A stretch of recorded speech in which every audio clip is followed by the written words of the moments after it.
참 예수님, 오늘은 1월 19일 연중 제2주간 수요일입니다.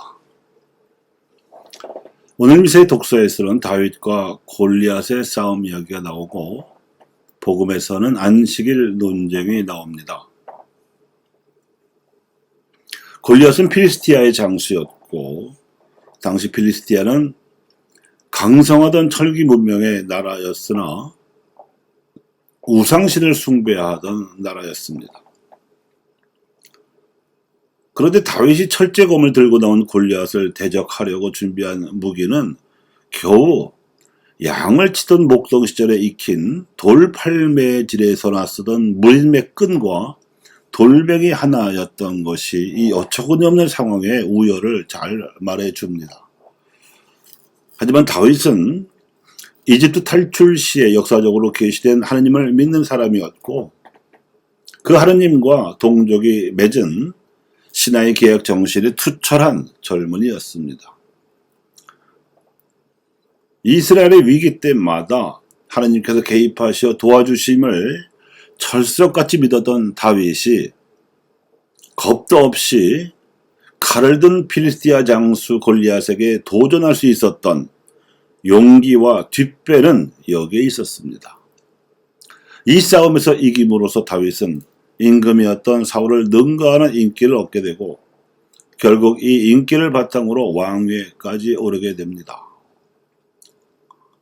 사울 대신에 다윗을 왕위에 앉히게 된 사무엘을 통한 하나님의 개입도 결국 다윗의 실력과 백성의 민심을 배경으로 하여 이루어진 것임을 알 수가 있습니다.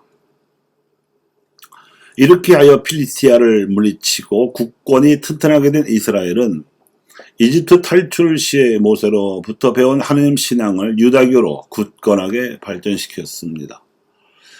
유다교의 핵심은 신하의 계약이요 그 중에서도 10계명이었습니다.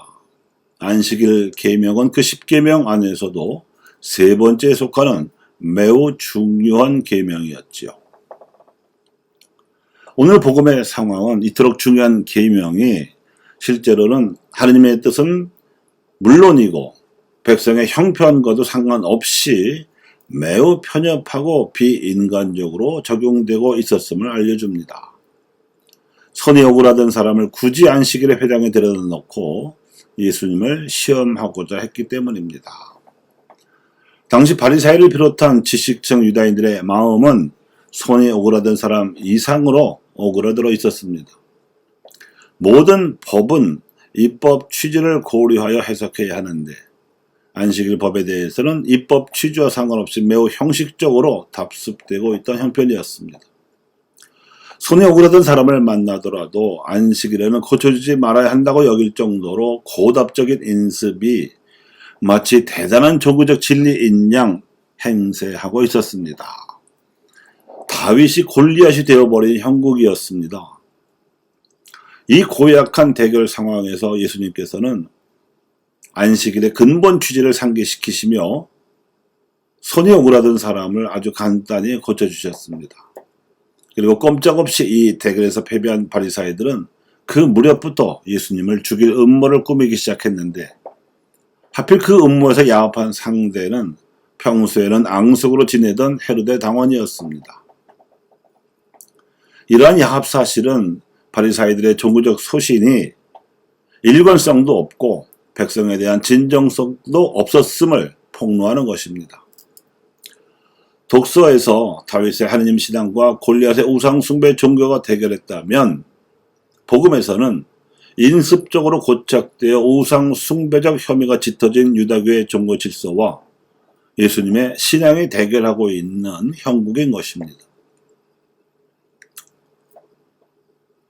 사도 바오로가 이방인들에게 복음을 전할 때에도 긴장스러운 국면은 여지없이 벌어졌었습니다. 그는 이방인들에게 율법을 지키겠다는 약속의 상징이었던 할례를 면제하고자 했는데 비록 유다교인은 아니더라도 유다인으로서 예수 그리스도의 사도가 된 기성제자들은 할례를 고집했습니다. 그런데 바오로는 율법이 아니라 예수님을 메시아로 믿는 신앙으로 구원될 수 있는 것이므로 유다인들도 제대로 지키지 못했던 율법의 멍에를 이방인들에게까지 씌울 수는 없다고 주장하는 바람에 예루살렘 사도회의까지 16경론을 벌인 끝에 이방인 할례 면제라는 역사적 결정을 내림으로써 초대교회의 첫 번째 위기가 가까스로 봉합되었습니다. 그러고 나서도 사도 바울은 할례를 면제받은 이방인들에게 복음을 전하면서도 간소화된 세례조차도 극도로 삼갔으며 그보다는 하나님께서 기뻐하시는 생활로 복원하는 것이 진정한 신앙이라고 가르쳤습니다. 사도 바오로가 고군분투하며 확립해 놓은 예수님의 계시, 즉 종교 질서는 신앙 진리에 종속되어야 한다는 진리조차도 교회의 역사와 현실에서는 종종 철제 검을 든 골리앗과 작은 돌멩이를 쥔 다윗의 싸움처럼 불리하게 전개되는 경우가 허다합니다. 이 원칙에 따르면 세례받은 신자의 수로 표시되는 교세가 중요한 지표가 아니며 그 중에서 주일 미사에 참여하여 영성치 않은 열성 신자의 숫자조차도 중요한 참고 지표가 되지 못합니다. 세례나 영성치와 상관없이 실제로 실천되고 있는 삶이 하나님께서 보시기에 기뻐하실 만한지가 결정적으로 중요한 것이지요. 세례나 영성체는 바로 이 삶을 위해서 필요한 성사입니다. 그러므로 다시 한번 확인해야 할 진리는 안식일로 대표되는 모든 종교 질서는 예수님께서 선포하신 신앙 진리에 종속되는 것이며 그 최고 기준은 하느님이시라는 것입니다. 다윗은 골리앗을 이깁니다. 아멘.